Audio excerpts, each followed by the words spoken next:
Yo, everyone, just before we get into the episode, I wanted to say a huge thanks to Sam Pura. It was so nice of you to come along and have a mad chat with us. We talk about heaps of cool stuff. You're going to see it all throughout the episode.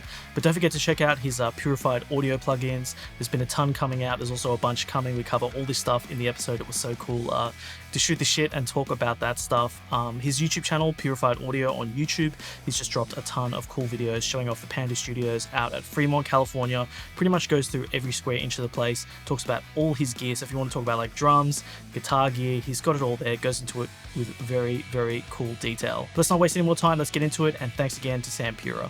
Yo everyone, welcome to APPHC. And today we have your best friend and my new best friend, Sam Pura. Sam, thanks so much for joining me today. How are Absolutely. you doing? I'm doing great. It's very awesome to be hanging out with you and be best friends already.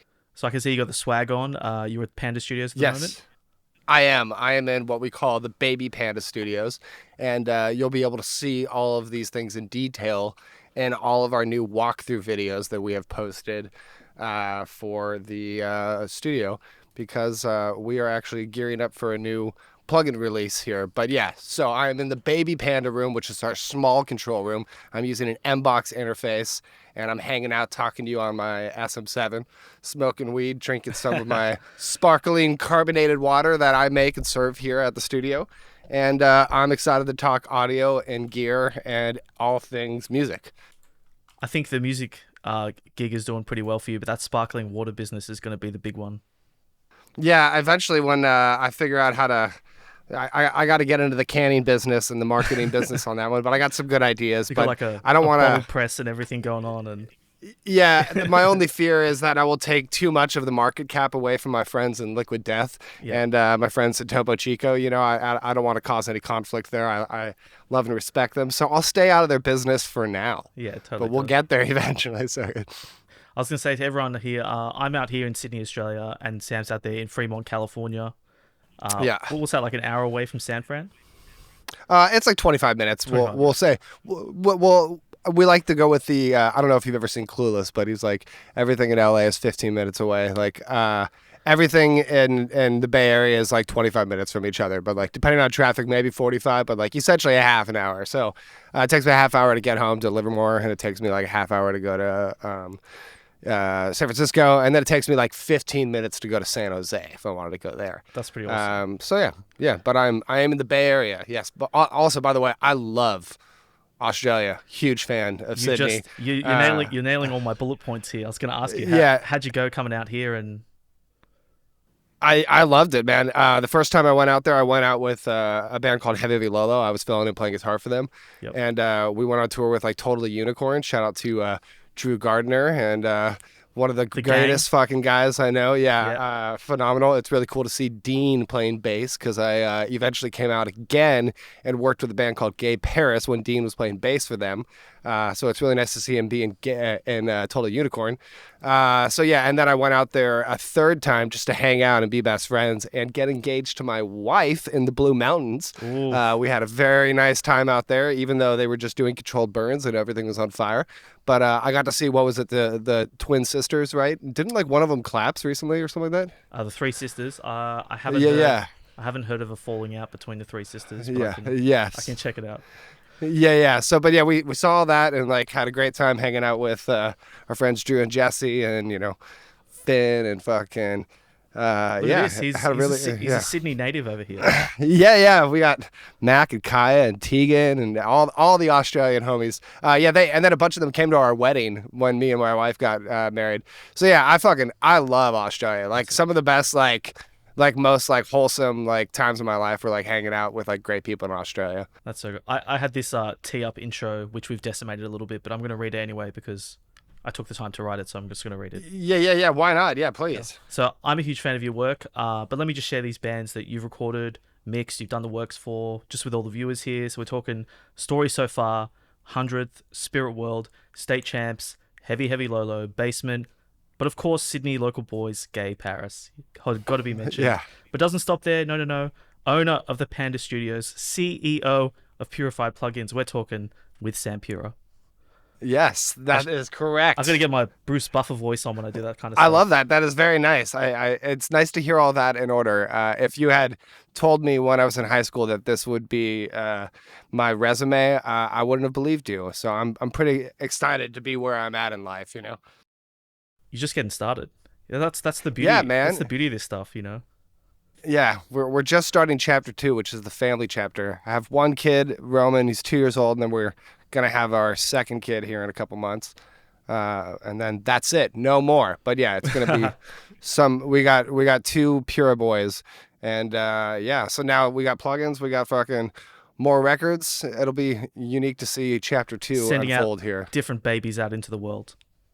Yeah, exactly. We're gonna train the team. They're gonna be the new Dime and Vinny, and or Andrew Fritter and Chris Fritter of Heavy Lolo, and or maybe Eddie and fucking Wolfgang from fucking, or is that his name, or Alex? Max Weinberg. Eddie and Alex. Yeah, Max. Yeah, there you go. Yeah. Sure, why not? Yeah. Yeah. Yeah, you mentioned those Panda videos. I actually started binging them the other day. That ISO room one. Honestly, I kept pausing it and just like writing notes down, because it's very rare that like you go on forums and you talk to people and everyone's like, oh, get this piece of gear or that piece of gear, and after a while you can't really trust anyone's like context or but when you're like, this is the Limp Bizkit sound on the CF7, this is the this sort of thing, I'm like, oh yeah, notes, cool, gotta get these pedals. Yeah, I appreciate that. Like, you appreciate the nerd stuff like that. Like, it's like I really wanted to. I think I have a really cool studio, and I think I have like really cool stuff. You know what I mean? Like, I've like worked really hard to like make a really inspiring workflow in place that like I'm really excited to come here every single day. You know what I mean? Like, and I like. I have, and all these things are like the accumulation of like years of experience, you know what I mean? And like to be able to be like, let's just put a camera on me and let's go through every room and I'll tell you about every single fucking thing and why this exists and why this is like in this room. Cause like everything has a reason, you know what I mean? There's nothing that's just like fucking placed in any of these rooms for like, everything has a role, you know what I mean? Like otherwise it wouldn't exist in the fucking studio. It wouldn't be there. There's no fucking clutter. There's no bullshit, you know? You didn't just it's like nice. You didn't just have $500,000, went out to Sweetwater and just went that. It's like, no. We tried stuff. We built from we junked it. We kept the good stuff, you know?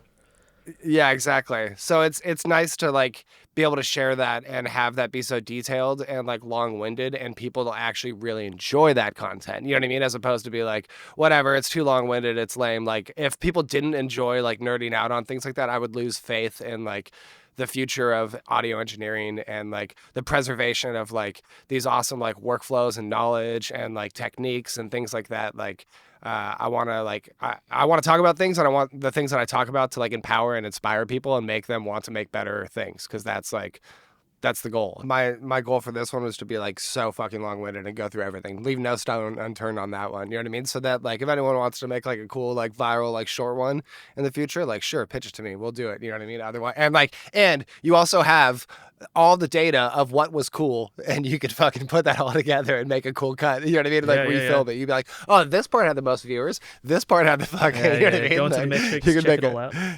Yeah, exactly. Then you could just like storyboard the whole thing and direct the best version of the studio walkthrough. You know. I've just got my notes on those videos, so I'll just so you can double note out that RC booster. Yeah. That looked pretty awesome. Yeah. You know, it was also really cool to see that being used in that guy Jim Lil's videos. I really like him. He's the guy that like does these YouTube videos about like tone and where does tone come from. But like he did the amp tackle box, and he was using the RC booster to like generate the distortion sound of those. And it's really like, it was cool to see him use those, because like I think that's like, from what I've learned and like gone through, like that's the most basic fucking like booster and EQ thing that like exists. Like the most like like highest fidelity of thing that will turn up your instrument into like a saturation stage. You know what I mean? Like it's like, it is the thing, you know? So like I always really liked that pedal. I think it's a really good pedal. I don't know what replaced it on my board. I think I had it in a boost section. And then I also had it in an EQ section, but I have the Dean Markley EQ and It's funny because the rest of the videos haven't been posted yet for you. So like Okay. you haven't seen my pedal board, like what actually made it onto the actual board. Like you've just seen all my pedals that Yeah. like have been that now like sit in the spot where like they're too good to like not to leave behind. But I also like don't incorporate them enough. And I wish I just had a system where I could always try it and A/B it because that's a really fucking good pedal. You know what I mean? I was like staunchly digital for many years. I had all the fractal gear, a little bit of amp sims, but a lot of the like hardware stuff, and even Yeah. going back to analog, picking up all the stuff. It's like people don't understand the associated costs, just like cabling, power, Yeah. boards. Yeah. Like this stuff just starts adding up. I want to. No, I don't think anybody makes it, but like a tabletop sort of pedal board that I can sort of use for outboard gear. That would be super handy. Interesting. Just well, I think the thing that like shout out to fucking Jonathan Little Labs, but like I think the Little Labs PCP distro is like one of the smartest like in and out fucking tools of things, and I think it's like a little like it's a little antiquated and could be updated and like could be like a smoother thing, but like Yeah. when you say that, I'm just like, if I look at that, like that's like, dude, I could just like, I remember going into like big studios when I was like younger, like working with bands, and like I'd walk and I'd see the PCP and I'd see like a diesel VH4 and I'd be like, what the fuck is that? That's sick. There's like That's 5,000 hell. knobs. Yeah. Yeah. This is like sick ass fucking like majorly expensive. Like fucking, this is like $10,000 in fucking like guitar rig chains here. Like what the fuck is going on? And like that, like that's what I learned about reamping and how they did all that through that box and shit. But yeah, I know what you mean. I knew your body of work, but then seeing you in Nail the Mix, I'd watched like a bunch of the other guys, and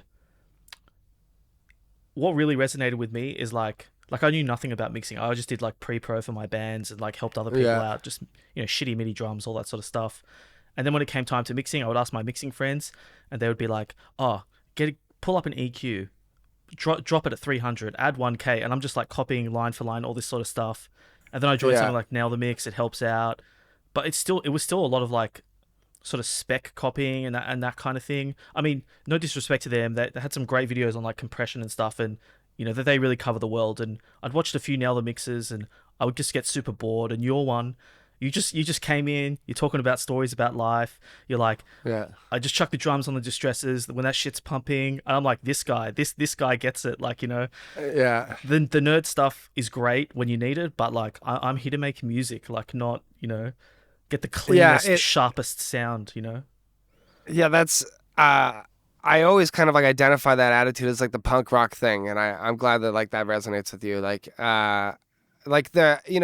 we go about life like just like following intuition and like trying to like do like like shit that makes us feel good, you know what I mean? And like what makes me feel good is like making music that like punches and like is fucking like super fucking detailed and like awesome, and like listening to and referencing records and like finding out how I could do that, and so it's like it's really easy, like as you say, to like get caught into like preset like fucking signal flow like rabbit hole, and that's where like the like it's really hard like to like know what the answer is, and like the answer is like try like literally trial and error over decades, create a workflow and create a thing that eventually becomes a masterpiece, you know what I mean? And like so like it's been it's a journey, you know what I mean? And like people don't like really realize, like they think that everything's a turnkey solution, but like it really isn't, especially because like audio is subjective, and it's like it's a unique experience. So that's where like thankfully I had like the experience of like getting to hang out with like Eric Valentine, like Tom Lord Alge, like two of my fucking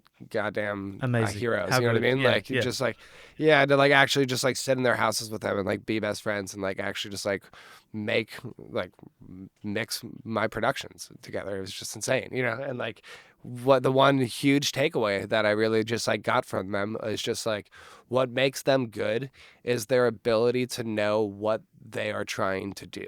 Like they hear things in a way and they're very good at getting things to sound the way that they want them to sound. And they spend whatever amount of time necessary to make things sound great to them, and like that's where it was just like, wow, like the only thing I can do is make things sound great to me, and like it was so odd because like there were some moments, you know what I mean, where it's like both those guys like are doing things that like they're like, that sounds good to me, and I'm just like, I don't know if I would have done that way. You know what I mean? Like I don't know if that like if I'm impressed with that, you know? And like that's where then you really start understanding that they do things their way and they hear things their way, and I do things my way and I hear things my way, and like that's the beauty of it all. You know what I mean? And like so like I let them do what they needed to do to be themselves, and as opposed to like inserting my ideas and like my sounds and like my subjective like viewpoint into their thing, you know? So like I got to learn and watch like their subjective viewpoint and like see like what things of those like I really admired, and like really the thing that was just the takeaway was like, wow, I just need to be more of myself and like follow myself and follow my own like passions and like my own fucking like influences, and like whatever sounds cool to me, use that. It's just that simple. You know what I mean? Like, and stop caring about what anyone else thinks. And like, it's hard, it's nice to reference and like try to compete like with things. And like, that's a fun game to play. But at the end of the day, like, it's cool that my thing sounds like me, you know? Yeah. And that sort of stuff is just so universal in the creative world. Like, if you want to direct music videos, it's like, you don't just pull up a Korn music video and be like, I want to be like that guy. Or you want to write a book. I want to write a book like that guy. It's like, you know what? You can only imitate for so long. You just do you, and then you know, if it resonates with people, then that's the I you know, it's true for me at least. I hope that it would be true for most people in the world, and I hope that it's actually like the secret to life. But like the thing that has given me the most success like in my life, like spiritually, creatively, like financially, is like me following my intuition and being myself. You know what I mean? Like the secret in life is to be yourself. Thing that I've like, I'm always like still, it blows my fucking mind, and like is a really like hard thing for me to put into into context for myself at times, is like the amount of endurance, experience, and like passion that I have for my work compared to what other people that I work with have for their work. You know what I mean? Like I expect them to be like immersed and to be like so fucking like dedicated to the craft that they want to like know every aspect about the craft and like the history of it. And like, you know, and then like when I work with these people, I'll be like, what the fuck? Why is this person like slacking off? And it's like, I shouldn't have that expectation for them. I'm actually not giving myself enough credit for how hard I fucking work and for like how much I put into like my fucking content. You know what I mean? Like I want all my shit to be fucking awesome. Like I don't fucking slack on anything. Man. You know what I mean? It's funny you say that, because I know a guy, a really good friend, who's like maybe an hour or so away from the center of Sydney, and he'll like talk to a band, and they're all psyched up to come record with him, and they're like, where are you? And he's like, oh, you know, this place, and they're like, an hour drive, too hard. And I'm like, if that's what they were going to throw into their EP, you know, was that not a blessing? They can't even drive an hour, like, you know. The whole, you know, you want career level results out of like less than hobby level fucking input. You think that like driving an hour away is like too much of a hassle for you to actually invest in your career, well then you'll never have any success in your career, because you won't invest any sort of time or energy into anything. You know what I mean? Like, exactly. But yeah, look, all the stuff like, you know, running Purified, Panda, how do you like balance it all, especially with like having a kid and stuff, and family life in general, sanity, you know? I don't really fucking know. I just like, I'm super just get through the day. I mean, you're seeing me like right now, like here, like it's 1:30. I woke up at 6:30. Like my wife like feeds our child and like gets him ready, and then she goes to work, and I just like hang out and like watch him and do like hanging out with him chores. You know what I mean? And so as we're like watching TV and going for walks and like doing whatever, like I'll do some phone calls, I'll do some emails, like I'll like, you know, which are like support emails and like for Purified, and or like responses to like, you know, booking requests and like basic conversations with people. And then eventually like our nanny gets there at around 10 o'clock. And so from there I leave and head to the studio, and it takes me like a few hours to like get the shit done that I need to get done, like a podcast like this, or like fucking like revisions for another session, or like testing a new beta build, or, you know, just like whatever my tasks are that I need to do. And then from there, like usually around like 1, like 2, 3, I really start diving into actually like working on audio, and like eventually it's like, I'll end around 9, or maybe eventually like hang around until like midnight. At some point, maybe I'll go eat, maybe I won't. Like throughout the entire process, I'll just be smoking weed and like having my phone and like juggling social media and fucking like everything and doing it all. You know what I mean? Like I just dive in. I just go like I get into the day and I just like do what is necessary, and I like have a good attitude about it, and I just like try to power through like everything I want to do and like everything I want to build, and like put it on a fucking to-do list and smash it out every single fucking day, you know? That's good, because like some people are like super organized and they have their like day-to-day stuff, then their like mid-range goals and their long-range goals, and I'm like, I'm just trying to get through the day, man. I'm just trying to like I'm just trying to get like a couple videos out, do my 9 to 5 job, do my music stuff. Like that's a full plate, you know? Like I'm a very present human being. I really like, and I think that's like one of the things I really like about weed is like when I smoke weed, I focus on what I'm doing right now and like how to like really put myself into making that amazing. My mind, this is what's important. Yeah, my mind stops like fucking like being scatterbrained about other things, and it just like focuses in on me right fucking now. So like, you know, if I built a schedule and tried to like really like adhere to that like months from now, it'd be really exhausting, especially like when I did that with records too. Like it'd be like, all right, I'm going to finish this record on this date and start this record on this date. Like, no, that never happens. Nothing ever goes according to plan. And then like I fuck over this band because I got to stop their record and like cram it in, or I start being like an asshole, like being like a total like dick, like demanding them to like actually get shit done on the last few days. You know what I mean? It's like, it would just make a fucking total headache. So like, if I could just like focus on like doing what I need to do right now and like put things off and be like, cool, like I'll get to that, and like I'll pull from things that I need to get to and just like actually focus on that, then I can like power through and do things in a really like smart, efficient, and like ethical, awesome way, you know? I think we have a very similar approach to things, except you're way more successful, because like I'll like need to, you know, I should appreciate it. I should have stuff done by Wednesday, but like I'm editing a video and I'm like, you know, something's not looking right, I need to like research something, and you know, somebody, and like my partner will be like, just put it out, and I'm like, no, it's finished when it's finished. Like I hate to say it, but like, you know, no, it's just I'll be up till 2 a.m. editing something. I'm like, it's just, if I'm gonna do this stuff, it needs to be done. Like, thinking about how there was one time when I was when I was mixing the second Story So Far album, I came home after like sleeping at the studio for like a day and like working and mixing, and like, you know, it's just me there, no one's there with me, the band's not even there, and I'm listening to the like mix on the way home, and I fucking like get to my house, and my wife's like, all right, you need to like stop just like listening, and you need to just like put it down, and like let's eat, and like let's do something.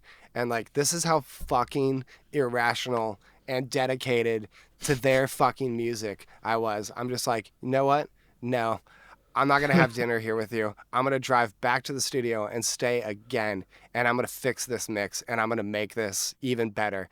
And she's just like, you're a madman. Yeah. Like, how can I have a successful relationship with you? You know what I mean? Like that's like how fucking insane. You know what I mean? Like I am to like I just like have an irrational like relationship with like actually making my content fucking amazing, you know? You're a stone's throw from San Fran. Have you ever like rubbed shoulders with like tech nerds, like people, like startup people? Because this is that sort of mindset of like, you know, they operate on this like completely different level that is just irrational to a normal person who just wants to watch Netflix for 3 hours and go to bed. Like, they don't understand. Like, I'll try to go to bed at 11. I could go to bed at 3 a.m. It just depends what's going on, you know? Like, Thankfully my wife is like a regimented like human being. She's a doctor, so she fucking like has a very like scheduled, you know, like career, and so like everything revolves around her schedule, and I just fit it all into like what works out, you know.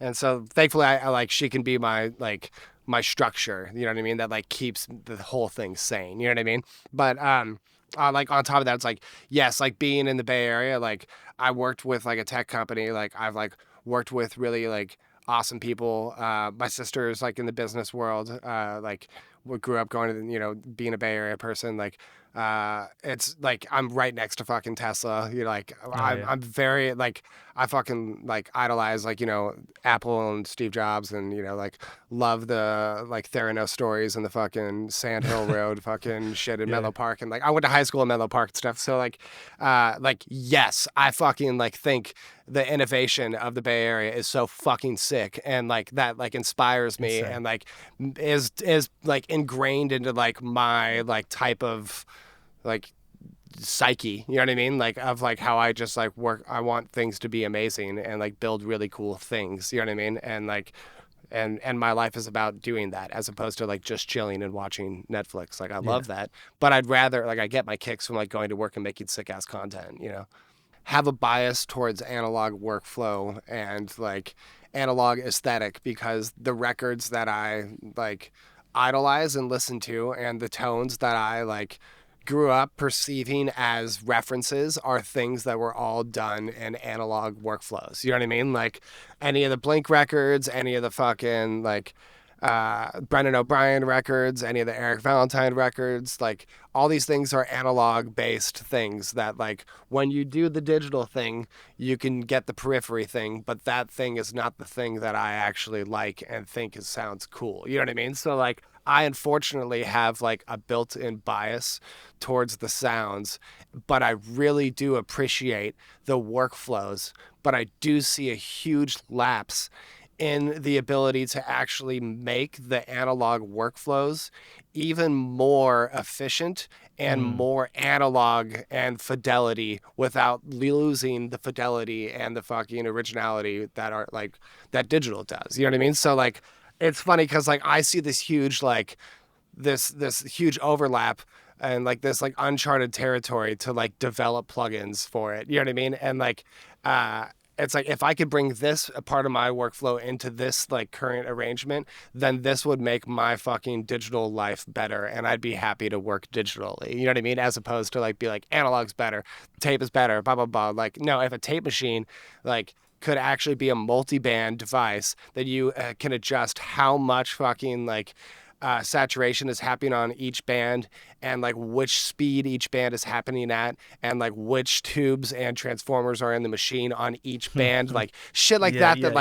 Why doesn't that exist? Like that's why I'm developing that type of thing. Like those are the type of things that like are my complaints of working with the analog devices, and then working with the digital device. It's the same workflow, but they don't sound as great. And it's like, this is stupid. Why don't we make a better version of both of them? You know what I mean? Like, so it's cool. Like I embrace the future and I embrace the past, and I really want those things to coexist, and like for people to like actually have the like respect of the historical reasoning for why these workflows are now needing to be this way. You know what I mean? Like, yeah, I feel like just as a listener, like obviously I've just gone through the ages listening to music, and there was that whole let's just call it periphery, Rise Records sort of era where like digital was like the new super hyped, super slamming stuff. And I think it was just recently when I was like really putting on my mixing ears and going back listening to it, I was like, man, this sort of sucks. Like I used to think this was like so impactful, so powerful, but it just like, I don't know, it misses something. There's heaps of good mixes out there. Like I can't believe I've forgotten his name. Like the guy who does SpiritBox mixes. Like I know he's okay, yeah, Bronstein, yeah. Oh, like some and yeah, Lorna Shore guy. I can't remember. Yeah, I'm so bad with names. But like that's Schroeder, he's Schroeder. a good guy too. Yeah, Josh Schroeder, yeah. Yeah, and even Andrew Sheps, like they're all mixing digitally, but I'm pretty sure the vast majority of their tracks are still analog. Like they're getting that mojo on the way in, and then doing their thing. Yeah, I think that it's really just like a lot of these like older cats come from the like analog workflow and appreciate the limitations of that, and like then appreciate like what is cool about the new aspect of like the embracing the advantages of using digital. And then you get like a newer guy and like newer world where they basically just come from digital and they have analysis paralysis, and then start fucking like really like not understanding how to develop their own sound, because they're then developing how to actually make other people's sounds work for them and their workflow. You know what I mean? And so it's like it's kind of a backwards approach to trying to get to the same results. You know what I mean? So like there's like two different like avenues, but like I more so understand the like what the curmudgeonness of a fucking analog dude who like struggles to like accept how digital and why like these songs sound the way that they sound now. You know what I mean? Like I get that. I've always leaned new school. Like I had an Axe FX2 when that dropped. I was like, I sold all my gear, but then I kind of didn't play for ages. But anytime I wanted to play the guitar, I pulled it up, and man, you should see my presets like 8 years into it. Like the treble and presence just so cranked because my ears are like, oh, fidelity. I want to hear this stuff. And as soon as I got a couple real amps, I was like, holy shit. I'm like, my grounding for what's actually happening in the real world was so off. And then as soon as I played with some amps for a couple hours, go back to the fractal unit. Oh yeah, okay, now I know how to dial it in. It's going to be the same thing for EQ. Like these guys are just like doing the wrong things on kicks and snares because they read it on 7-string forums. You know, like they haven't actually sat down for half a day, even at like an SSL console, and just Yeah, totally. I mean, like, what's an actual kick drum sound like? You know. Yeah, I had like a observation the other day. Like like I love Valentine's stuff, and like his, one of his signatures is like, the uniqueness of his kick and snare sounds, you know what I mean? And like, it's funny because like what he does is like literally the exact opposite of like what all of these like tutorials show people. It's like grab a huge mid, cut it like, or like boost the thing, find the weird thing, and then decrease that. Like literally what Eric does is he finds the thing and he leaves it there, so it actually is the opposite version of like what these people are doing, which like makes things sound like strange and boxy and mid-rangey in a really unique way. But like when you listen to them in the mix with everything else, it actually like has a place and lives inside of there and is cool and is unique and is his sound, you know what I mean? Like, so, but like he would never have gotten there today by like reading those tutorials and watching those TikTok like reels, you know what I mean? Like if that was his experience of like how to EQ something, like it would have been totally opposite, but then like you go back to like, well, why is that's his technique? Well, it's because like they're operating on Neve consoles and shit like that, where like basically turning everything up makes everything sound better. So like you're turning up the mid range and you're finding the cool thing, you know what I mean? And like you're turning up, so like that was like ingrained into his workflow, you know what I mean? As opposed to like being some tutorial that someone showed him on fucking TikTok, it's how the console worked, I mean, listening to music in like the 2000s, late 90s, like all the like Millencolin, MXPX, AFI, Pennywise, all that sort of stuff. It's like I couldn't give a shit what console was used or what what compressors and stuff. It's like, to me, it's just music. Like I kind of don't care how you got there. So then, if I was to do this stuff, it's like, how did they get there? Well, I guess it's an interesting thing because it's like that's not the audience taste of today. So I kind of would want to take today's taste, but then blend it with the cool mojo. And I think that's what you've done with Story so far. That's funny. Thanks, man. I'm a pop punk kid at heart, 100%. And when I was so late to hearing them, when I heard Story so far, I was like, oh, this is like, I think honestly at that time, I think it was the Swellers and Story so far. I'm like, these two bands are like just doing shit right in the last 10 years. Like, that's tight. Yeah. Oh, it's super. I think on a side note, I think that Swellers dude runs a pedal company now. Yeah, I saw him. Yeah, he was making a joke of some church, some gig. Okay, got it. Yeah. He's a really worship things. Yeah, that makes sense. Yeah, he's a really nice guy. And it's funny that like to think about that, but yeah, fucking Story shit is like funny because like just being able to do that is like, wow, I see this opportunity to like actually like utilize my skills to make a modern sounding pop punk record that like beats the fidelity of all these things, like and it's like a very like I don't know if you've ever seen like the Michael Jordan documentary, the 30 by 30 thing or whatever.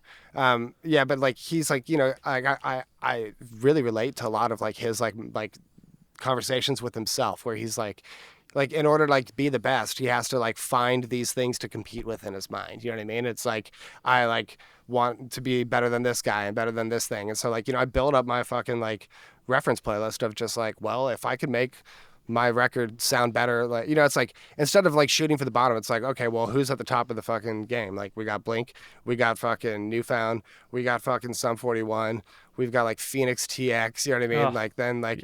Then it's just like all that type of shit. It's like, okay, great. So like I already like, idolized all these fucking like people behind these records. So it's like, okay, great. Well, this is like fucking Jerry Finn. And then if it's Jerry Finn, then it's fucking Tom Lord Alge. And then if it's Tom Lord Alge, then it's fucking Brian Gardner. So like you learn all about those people, and like you learn all about these like signal flows and these techniques, and like you fucking go ham, and you fucking lose your fucking mind and be a dude who like is undesirable to work with, because you try everything until you make the band sound better than all those fucking goddamn records. You know what I mean? And like, and everyone like perceives those bands as or perceives that band as like that band because of the way that those records sound. You know what I mean? Like I built a fucking sound for that band, and I built an identity that people like are emotionally attached to. And what it is it's the sound of a production that is my work. You know what I mean? Like you've touched on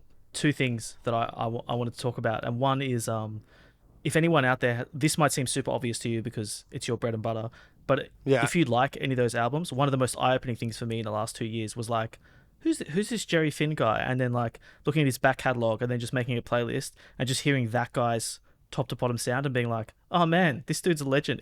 And even you, like, not to fluff you up anymore, but like I had a Sam Pura playlist chucking on all your stuff, and I'm like, yeah, how good is this? Tom Lord Alge, I did the same thing. There's a bunch of guys that I just like pulled up all their body of work. Feldman, like, you know, so cool. We idolize and respect the fucking giants before us. You know what I mean? And like we want to like take that fucking like experience and those things learned and like apply that into our fucking amalgamation of tools and colors that we can use to make things. You know what I mean? And like the challenge is to make it better, you know? And like it was fun to do those records and like compete with those things and like really like be pretty noobish at the time.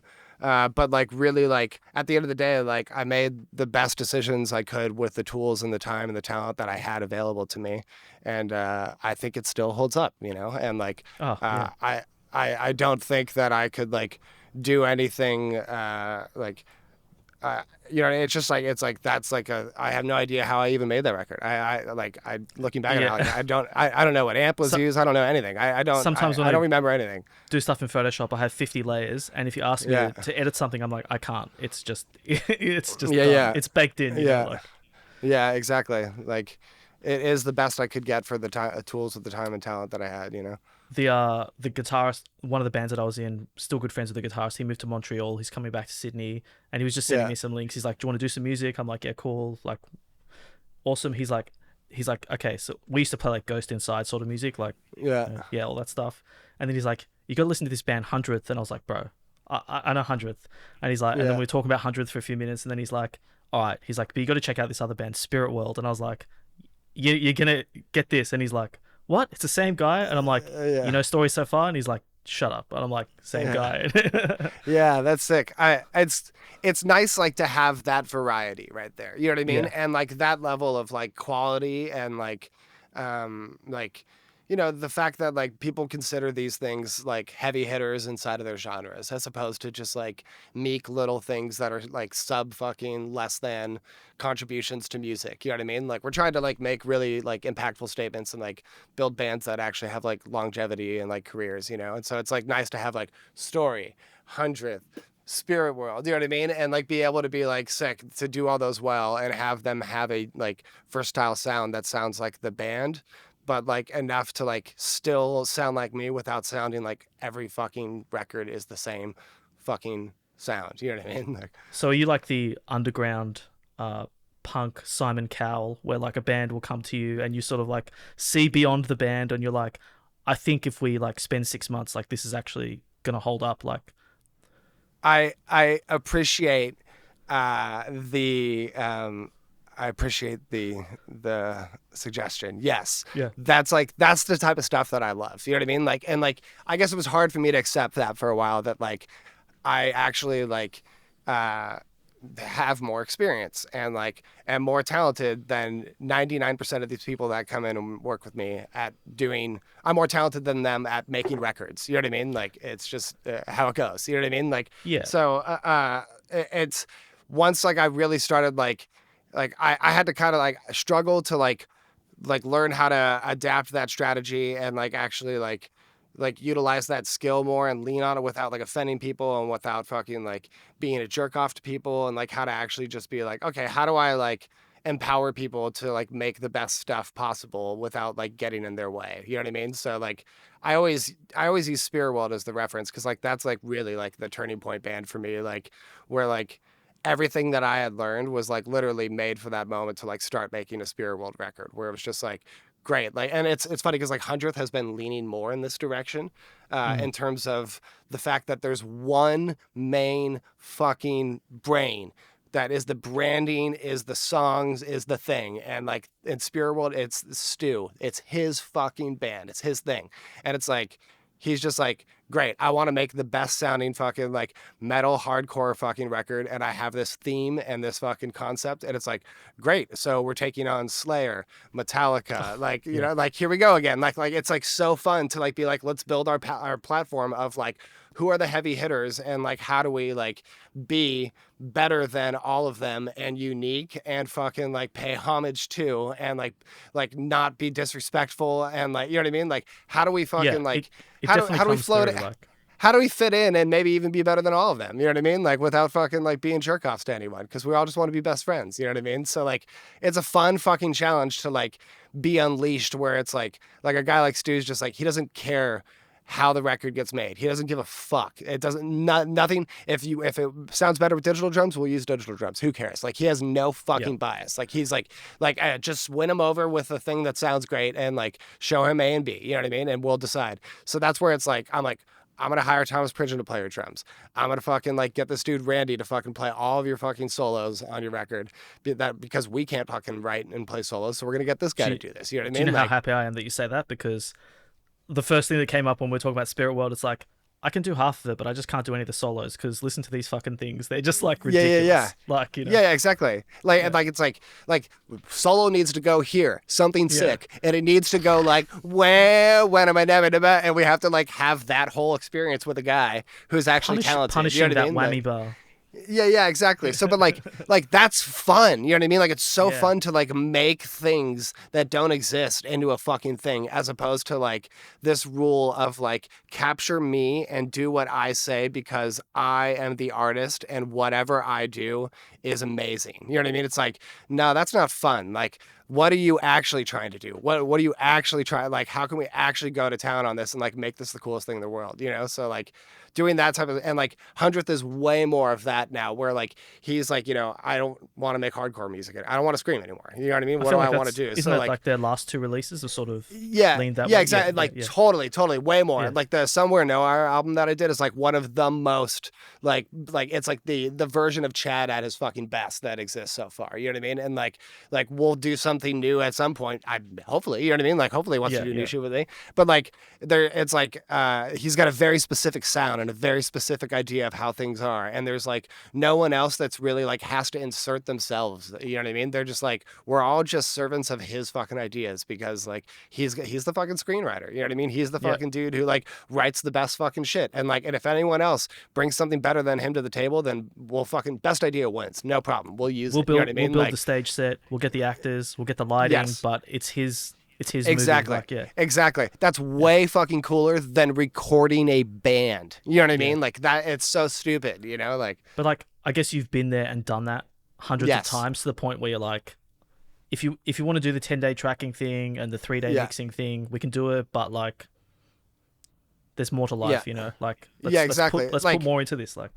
Yeah, and it's like, I don't even care about the budget. I just want to make it the thing. You know what I mean? Like, I don't care how much time it takes me to make something that feels awesome to me, you know? And so like that's where I'm totally different than a lot of people like that. Like I'm like, whereas other people just like have no emotion to things and just like shoot it through and just be like, whatever, fine, here's the product. Next one, picture with the band. Haha, we did the new album. Super cool. You know, it's like, I'm not that guy. You know what I mean? Like I can't do that, you know? I feel like the height of the label, I mean, I don't know if it still happens today, but I feel like the height of the, you know, let's call it like a 10-day album turnaround was a couple of years ago. Is that still like massively present, where like labels don't want to put money into shit? Or yeah, I don't really know exactly like how things have been going down recently. Like I guess the last couple of years really KO'd everything, but yeah, like all I know is that like me making records that like are not on record labels, and like making music for people that are not putting stuff out on record labels has been more financially successful, more creatively fulfilling, and more spiritually fulfilling than actually making cool fucking records for record labels. You know what I mean? I think it was the SpiritWorld guy when you said he doesn't care about how he achieves Yeah. tone X. I see this so much with recording now, where just people are just caught up on like, I have to use like this plugin. This is my sound, and it's like, yeah, what are you talking exactly. about? You don't even like, That's the challenge. Like, how do you like remove the bias for a workflow and for a thing that is actually going to like serve the best idea? You know what I mean? And so like, that's where it really comes through like lots of trial and error, and or like lots of just like commitment to a creative moment and a fucking like, and that's something I think is like really like scary, but like actually really unique, is like a lot of the things, like a lot of the music and a lot of the people who like, mean the most to me in my life, like, and like influence me the most, like they go about it by just like shitting it out. Like they just walk in and fucking do it and then leave, and then like it's like amazing. And the reason it's amazing is because like they just do that for years, and you're 10 years into like watching them just like know how to like walk in and put it down and like be fucking genius. You know what I mean? Like that is like, so it's like so rare for that to exist. And like I like have not achieved that confidence. Like I have to like try everything. Yeah, and I have to spend an exorbitant amount of time to like make sure that everything is amazing, you know? When you talk about TLA, it's like the same thing. I'll watch him work and he's just like, yep, tiny move, tiny move, tiny move, and you're like, perfect. What's the difference here? And you're like, his ears, his experience. Yeah. Like, they just have this vision and they just know how to do these things. Yeah. Yeah, and sometimes it works and sometimes it doesn't. You know what I mean? That's the other thing too, is like we celebrate the wins, we totally like disregard all the losses. You know what I mean? And there's like lots of losses and a lot of people catalog. You know what I mean? Like, and like it's maybe not their fault. You know what I mean? Like when you put it into perspective. Something else I found fascinating when I started uncovering like Eric Valentine and TLAU and all that sort of stuff is like, even just like hunting releases for credits. It sort of weirded me out that you guys aren't. I know it's like, Band X is, say, the Ghost Inside, whatever. I couldn't even tell you who did the Ghost Inside albums, because like everyone who does the production is sort of just like, is it like a thing? Is this like in films and movies, there's actors, but then who the director is, how all this supporting cast is. But with a band, it's still this like, nah, it's all the band. Okay, maybe this one guy helped, but it's definitely how cool the band is. Like, there's definitely, like, from what I've experienced, is there's definitely a disappointment for people to admit that like someone like me has so much influence on the way that their record is, because I record, capture, edit, and process all of the data so it sounds good to me. It's not possible that it wouldn't sound, you know what I mean? Like there's no way that I'm just this guy who pushed a button. It's just not it's not a thing. You know what I mean? Like, and so there's a mystique and there's a thing about that the ego from a lot of these fucking projects get in the way, and they really don't like to admit that.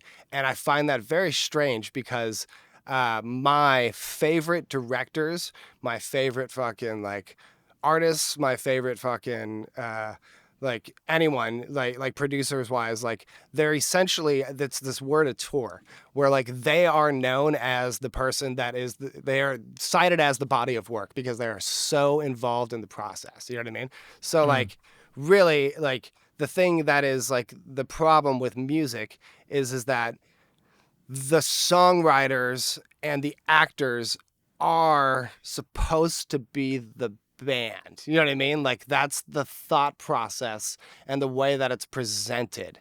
And like there's a very small like world of genres of music where it's celebrated that these people actually do collaborations and that these things sound the way that they sound because of their collaborations, you know? So like we're at a very like new time where like the production teams and like the people involved in these things are like actually starting to like be recognized unless they were like a huge tour like Valentine or like fucking Tom Lord Alge or Jerry Finn, like people who were associated with sounds and an aesthetic that like was a charting thing that people all chased. You know what I mean? So like those were like the guys that did a thing. You know, like the top players of their games. You know what I mean?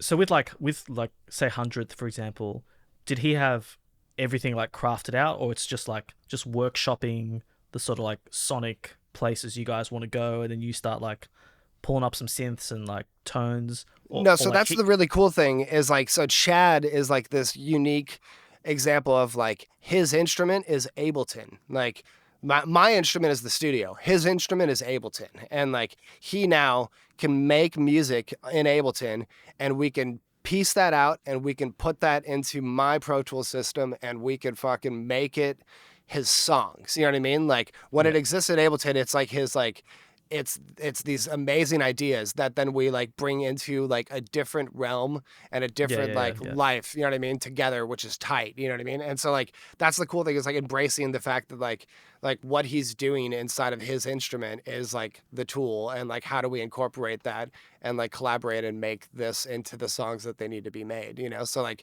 it's fucking tight. Like, and it's tight to like when he worked here on like stuff, like I'm like, dude, all the synths are all hooked up. You could do that. And like, he never fucking touched them. You know what I mean? Like what's like, it just doesn't work. That's not his vibe. That's not his workflow. You know what I mean? Yeah. Like, and it is my workflow, but I get why it's not his thing. You know what I mean? So it's tight though. You know, the people that really like inspire me the most are like, I really, really, really am a big fan of Jeff Koons, who's this visual artist. And I struggled to like become a fan of his work, and it took me a really long time to like actually advance to the level of understanding why he's so fucking good at what he does. And like really why he's so good at what he does is he's such a great executive creative director of his brand and of his thing.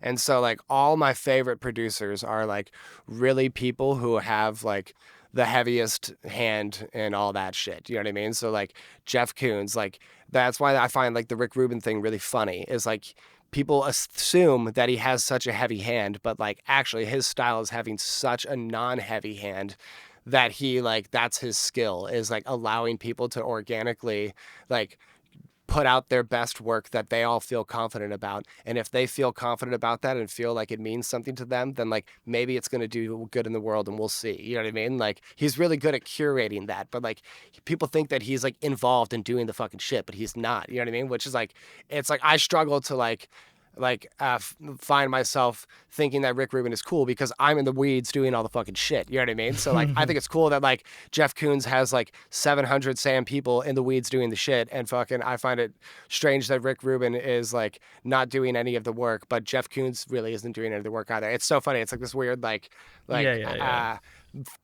odd bias that I have to them that like I challenge myself on like accepting and like really like identifying with like what are the best producers that like make the things that actually like make me inspired to make the best stuff. So like I really love all these like songwriters. I mean, I love Dr. Luke, I love fucking Max Martin, I love A.G. Cook, obsessed with A.G. Cook.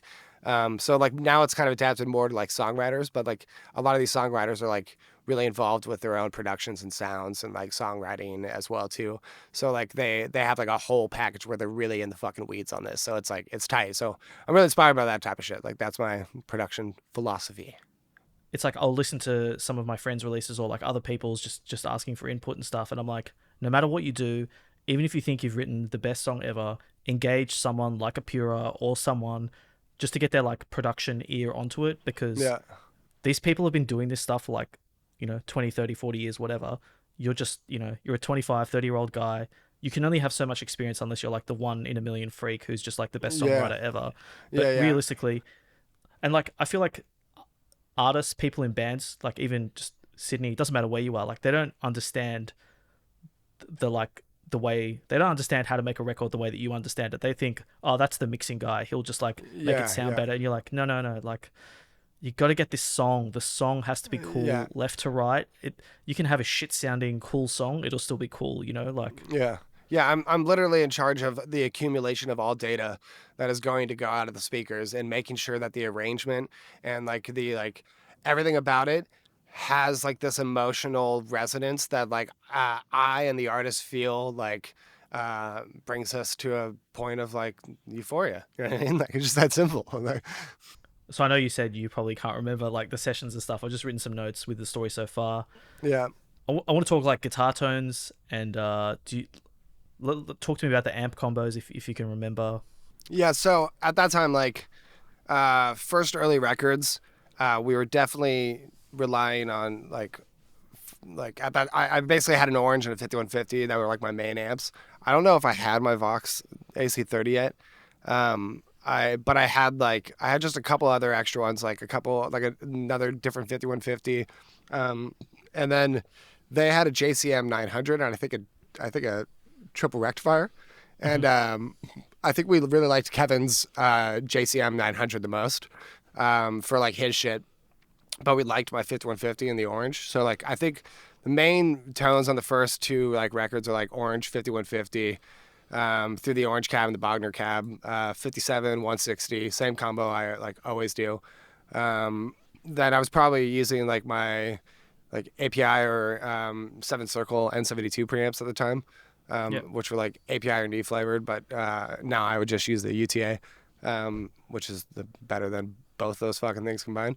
What does that sort of stuff do? Because like right now I'm just using a load box into my interface. So using a preamp like those, does it like soften things like the top end or? Well, I mean, yeah, like so obviously you got to amplify the fucking microphones that are in front of the cabs. So like doing that through like the Neves and or doing that through the APIs, like they have a different transformer sound and a different op amp sound that's like gonna make the thing sound like what it sounds like. And so it's very like it's very hard to describe, and like when people describe it, they like make it sound like it's very huge differences, and like in the reality of it, it's a very, very, very small difference. But we live in a very, very like subtle world where subtle and small differences mean everything inside of what we do.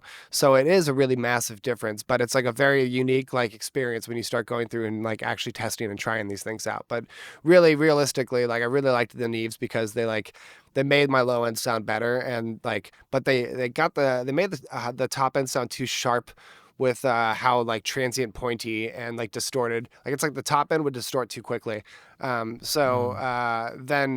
I would use the APIs, but they just didn't sound big enough, but they sounded really clear. But using the UTAs now just like makes it sound fucking huge and clear and fucking amazing. So that's why I use it now. But anyways, at that time, 5150 Orange, Kevin's 900, and like my Orange or a Bogner or like not a Bogner, but a fucking I have a Pathfinder, like, which is a really like, unique fucking amp. But we were using that a lot to like blend in on like Kevin's stuff because they just had like a unique tone. So it's probably like 900 in that fucking Pathfinder, and that's kind of about it on those. Like there was always a lot of like, you know, like which guitars we used for parts really mattered. Then mainly like I like to blend two amps, and I like to be like, all right, sick. Well, like we used this guitar for these choruses, and so then we use this guitar for these verses. So therefore, I'm gonna have a different amp chain for the choruses than I will for the verses. So like the choruses would be like, you know, fucking 5150 through and the fucking, you know, triple through two cabs. You know, I fucking got like 4 faders basically, 2 for the left, 2 for the right, and then maybe I'd throw up a room mic, so I have a stereo room mic, so then I have like a stereo fucking fader for each one, so I got 3 faders to blend between and make a stereo thing. So then are you blending this stereo stuff on the way in and dialing it in? No, so I'm blending. So I'm doing everything in the box with that because like I've done all that shit post, but like the fucking timing differences and the shit like that, like make them phase. Yeah, exactly. Where like you know, analog isn't better in that scenario where people are like, I want to just make my life easy and be lazy and do that. It's like actually that's the lazy, not cool way to do it. What is actually the better way to do it is to record them on different channels, align them, then sum them, then fucking do it. You know, and so that's where it's like, you know, you just go down the rabbit hole. My point is, you know, you fucking, that's the stereo guitar for fucking one dude. And then we have the lead. So then that goes through 2 different amps, and that's then another 6 channels. So then we have our fucking 12 channels of guitars for just the chorus. Then we have the 12 channels for the verses. Then like because this verse then has this extra guitar part that then comes in, then it's through another 2 different amps. Like it's all just like this fun game of like stacking vibes and stacking tones, and like that's why I don't know what we did, because like I just go song by song and I just make shit fucking sick. And I like, and people, that's what's so funny is like people like think the reamping process is so weird. They're like, why don't you just like plug into an amp and like record that? Like, isn't that so punk rock? It's like, that's so fucking stupid. Like what that does is that like doesn't allow me to like edit and make shit fucking cool and like do other fucking like arrangement shit that I want to do and like change this. And then once I put it through this amp, I could sit there for fucking hours and play with the fucking tone, as opposed to playing with it for hours and recording guitar simultaneously. Like that is actually being more of a disservice to you and your fucking song's potential if you do let me do it that way. You know what I mean? Like, but it's a vibe, man. Like fuck that shit. I don't fucking do that. You know what I mean? So like I just like I go down the rabbit hole, and like that's where it's like, you know, it gets into like shit that like the guys would never even fucking like want to know and admit. But it's like I do a lot of that shit when no one's there. Like it's just me, and I'm just fucking like reamping all that shit and like choosing sounds and like those things are like things that I think and like sure, we'll do shit together and then they'll be stoked on that, but I think it's stupid. So then I do it later on again, and then I realize that it's because the guitar player fucking like actually didn't play the part right and like was really sloppy on this. This is why I'm having a problem with it. So then I grab the guitar and I redo shit. So like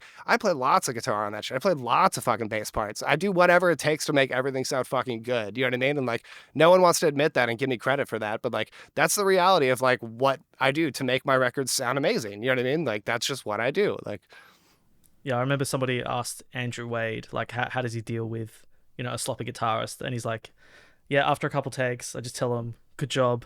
They leave, I'll replay it.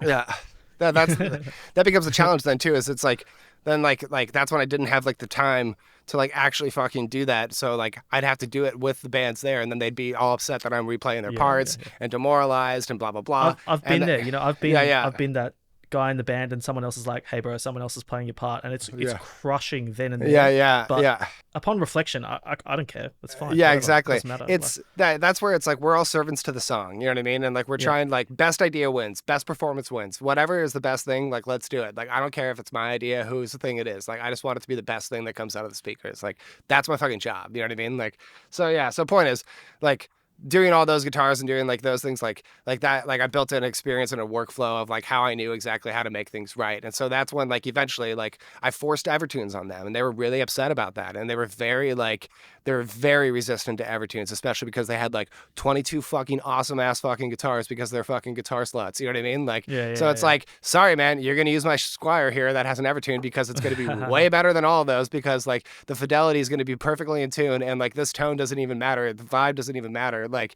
we're gonna get that with the amp. This fucking thing that like is feeding the amp tone like doesn't even fucking matter. Let's just make it in tune and let me show you. So like eventually that's where it's like I have to do it and show them the difference, and then they are like, you're right, the Evertunes sound better, so let's use the Evertunes. You know what I mean? So then all of a sudden for a little while they're into the Evertunes, but then eventually they're like, that shit's lame. Why did we use the Evertunes? You know what I mean? It's like so stupid. So like just like all the mental like stupid. Where it's like dude, like so. But I had worked such a perfect workflow that I knew exactly every single thing that would happen when and where that would like try to derail our progress. And like I had a tool and a fucking method and like maybe even a fucking scheme to like actually fucking make the thing happen correctly. You know what I mean? Like cool, we're gonna track this like this, not a problem. I'm gonna fucking redo it later on. Who cares? Let's move on. You know what I mean? Like we had to do it. Like I had every fucking solution for every problem. So do you remember, like if I just pull up some songs, do you remember those songs in and out? Like I mean you would have listened to them 1,000 times.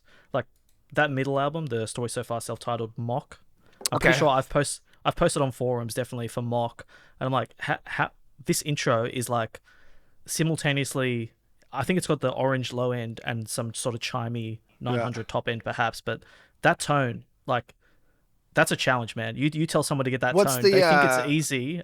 What's that guitar part? Is that the what? Oh,